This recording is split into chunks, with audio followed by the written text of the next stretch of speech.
Hey guys, Jess here with Offbeat Life, bringing you our March 2018 budget report. Obviously, you've seen some videos preceding this that show that it was the best possible month that I could have had. So I will preface this by noting that if you were looking closely enough, I don't know that anybody actually does, but if you were looking closely enough that you would notice a difference.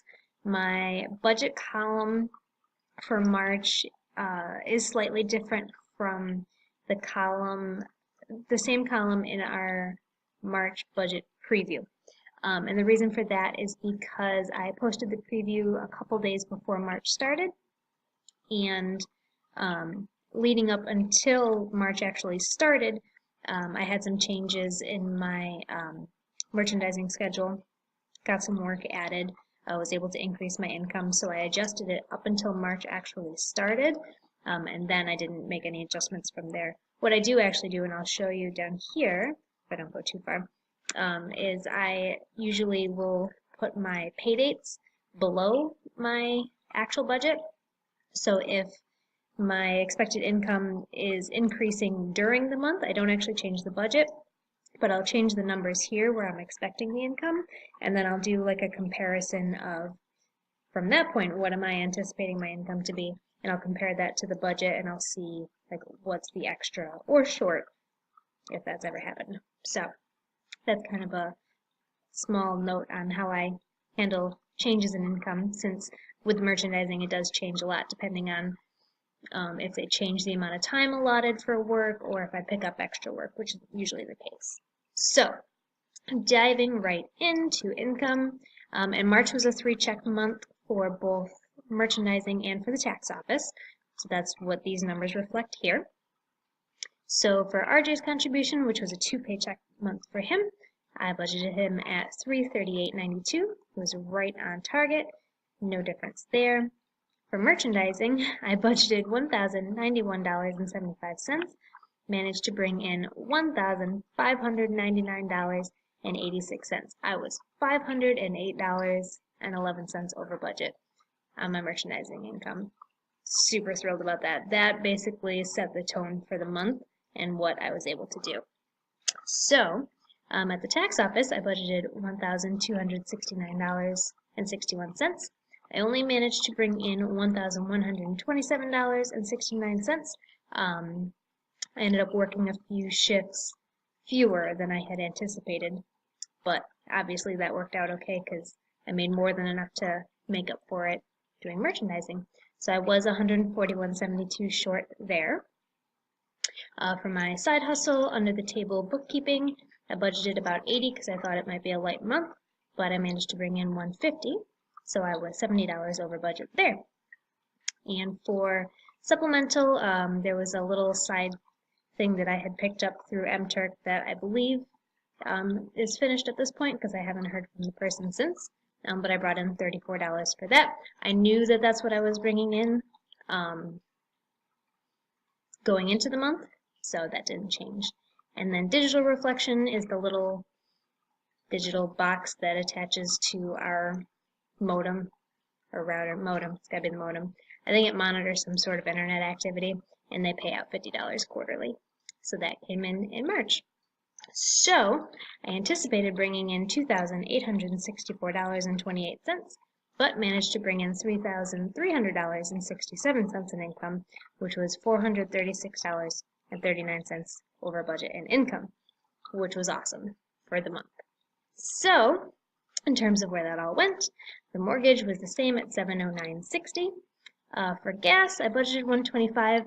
I almost made it, guys. I was so close.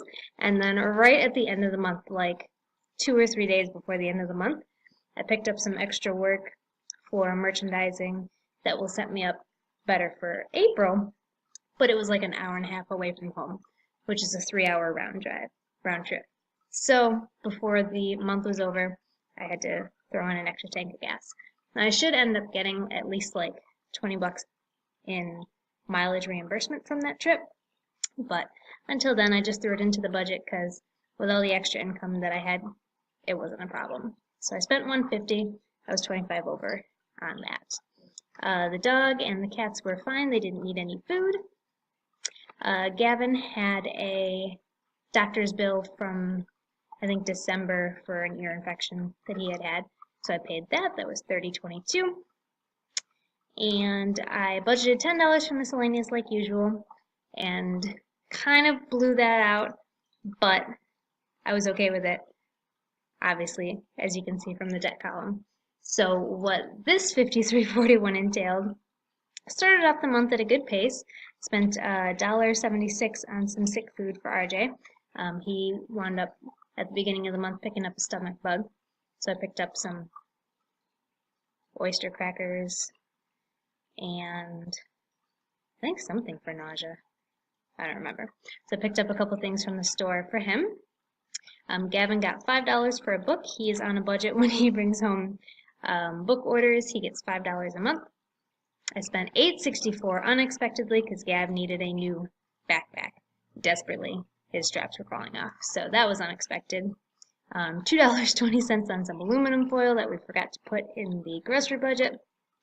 And then $35.81 I ate out. I bought a dinner for RJ and I because I paid off my student loans. So at the very end of the month, I paid for a vegan pizza here in Syracuse, and it was delicious and worth every penny.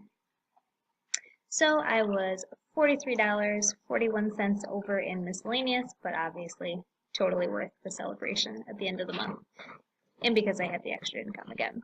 So budgeted expenses were $874.60, spent $943.23, so it was $68.63 over, which it was totally acceptable to me considering where everything else stood. So what we managed to do with the remaining $2,357.44 here, I was able to pay off my last student loan at $1,803.38, completely paid off. Then on top of that, I was able to pay off our Lowe's card at $398.19. So again, I had mentioned before that our tax return that we received this year, we were able to pay our Lowe's card down by about 75%. And then RJ made another payment or two on it. So the remaining balance, just under $400, I was able to pay that off too, which meant we have nothing here in the red. As someone had mentioned previously, we do still have some medical bills that we are dealing with. I kind of don't see them as debt because there's no interest, but they are certainly something that we have to pay. So that's something that we are working on. So managed to pay off $2,201.57 worth of debt, leaving $155.87 left over.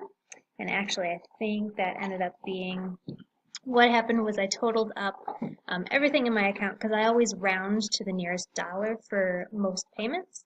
So I totaled up everything exactly in my two checking accounts, one of which was just attached to student loan payments. So I will be closing that within the next couple weeks once my merchandising direct deposits clear my primary checking account. So I did have an extra $7 sitting in that account just in case I got hit with service fees. So when I totaled everything out exactly in my accounts, I actually had $156.81 left over at the end of the month, which is going into savings to start up to kind of slowly build up a fully funded emergency fund is the plan.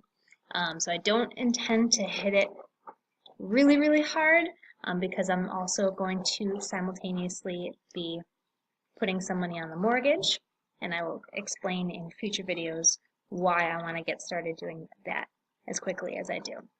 So putting $156.81 into savings, I actually wound up with a balance of $363.81, and where that comes from is, again, you can see up here the $7 buffer that I had in my one account in case of service fees, and I also had a $200 buffer in my primary checking account, mostly for any expenses that come up at the beginning of the month before getting paid. So All of that total together is now going to be included in an emergency fund. So I'm starting off with already $363.81 in an emergency fund. Super thrilled about that. So March was awesome. I was able to meet my goals and then some. I'm super thrilled about it. I hope you guys had an awesome March as well. We're getting into April here, and things are going great, and I hope they are for you guys as well. I will see you again soon.